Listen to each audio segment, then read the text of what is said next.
দৌলতপুরে আমাদের মধ্যে রয়েছেন আমার বড় ভাই দেবনারায়ণ দাসদা, আসানসোল দক্ষিণ গ্রামীণের ব্লক সভাপতি, রয়েছে আমাদের ভাই মুন্না এবং রয়েছে সমগ্র তৃণমূল পরিবারের সদস্যরা।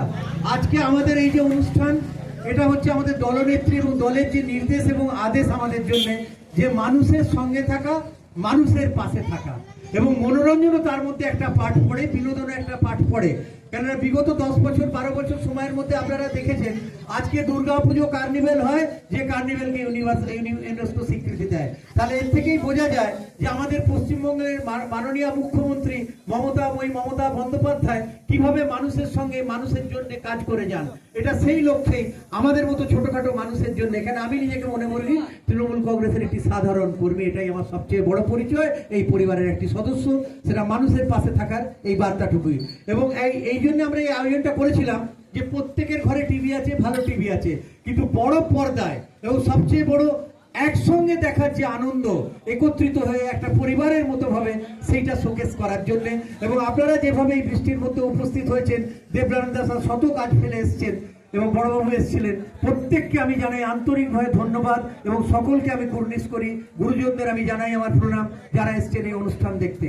এবং আমরা বিরতির টাইমে আমাদের দলনেতা, যে ব্যাপারে আমাদের সকলের পশ্চিমবঙ্গের বাসিন্দা হিসেবে আমি মনে করি গর্ব হওয়া উচিত, কেন বিদেশে তিনি যেভাবে ভারতবর্ষের নাম এবং ভারতবর্ষের যে প্রতিষ্ঠা এবং ভারতবর্ষের যে সংকল্প যে আমরা উগ্রবাদের বিরুদ্ধে থাকবো, টেরোরিজমের বিরুদ্ধে থাকবো, তিনি যেভাবে ভারতবর্ষের পাঠকে লিড করছেন, আমি তাকে নতমস্তকে কুর্নিশ করি।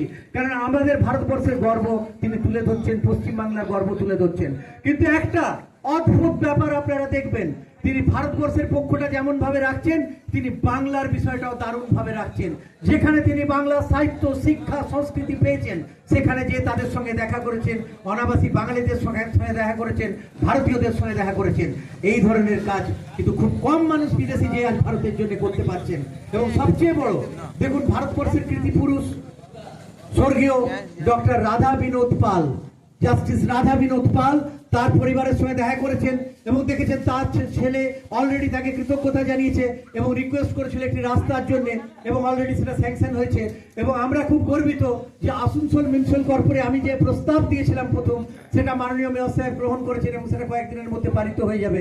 তো আসানসোলেও আমরা একটা রাস্তা পাবো এই মহান আত্মার জন্য, স্বর্গীয় ডক্টর রাধা বিনোদ পালের জন্য, যেটা আমি মনে করি ওনার প্রতি আমাদের একটা ছোট্ট ট্রিবিউট।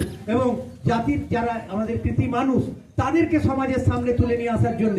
কিন্তু দুঃখ লাগে একটা বিষয়ে, যে যারা আজকে সবসময় দাবি করে আমরা সনাতনী, সেই আসানসোল দক্ষিণের বিধায়িকা, তার মুখ থেকে কখনো এই নামটা কিন্তু শোনা যায়নি। আপনারাও কেউ ওনার মুখ থেকে শুনেছেন বলে আমার জানা নেই, যেটা খুব দুর্ভাগ্য।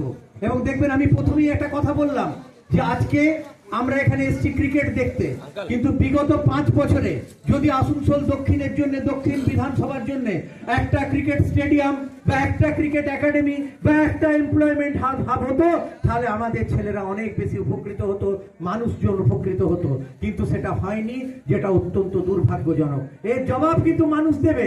আসছে 2026, মানুষ কিন্তু প্রত্যাখ্যান করবে ভারতীয় জনতা পার্টিকে। কেন কাজের নিরিখে তারা যে কোনো কাজ করেনি, আজকে সেটা মানুষ বুঝছেন। কেন আমি আপনাদের এখানে বলে যাচ্ছি, আমি একটা আরটিআই করেছিলাম, তাতে বিধায়িকার তহবিল থেকে পিইউপি, বিধায়িকা এলাকা উন্নয়ন তহবিল, তার থেকে 4.5 লক্ষ টাকা তিনি খরচা করেছেন। তো তার থেকে বেশি টাকা তো আসানসোল মিউনিসিপ্যাল কর্পোরেশনের যে কোনো কাউন্সিলর খরচা করেছেন। আমার ওয়ার্ডে 84 নম্বর ওয়ার্ডে, যে ওয়ার্ডে জনগণ আমাকে ভোট দিয়ে আপনাদের প্রতিনিধিত্ব করার জন্য দিয়েছে এবং তৃণমূল কংগ্রেস পাঠিয়েছে, 8.5 কোটি টাকার কাজ হয়েছে। তাহলে একজন বিধায়িকা কোথাও ক্যারাম বোর্ড দিচ্ছেন, দিয়ে ফিতে কাটছেন, এটা অত্যন্ত দুর্ভাগ্যজনক। আমি মনে করি কোন ইনফ্রাস্ট্রাকচারাল প্রজেক্ট, তাতে সেটা কৃষি হতে পারে, শিক্ষা হতে পারে, স্বাস্থ্য হতে পারে, সেই ধরনের কোন জিনিসে ওনাদের মনোনিবেশ করা উচিত ছিল।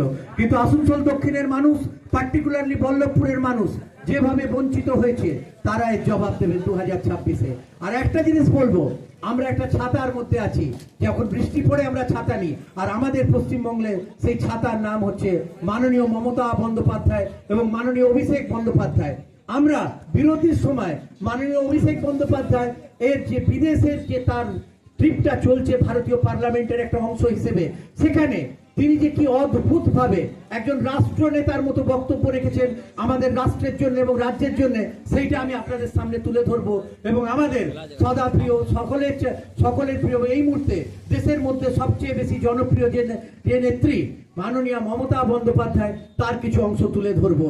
ধন্যবাদ এবং নমস্কার আপনাদের সকলকে।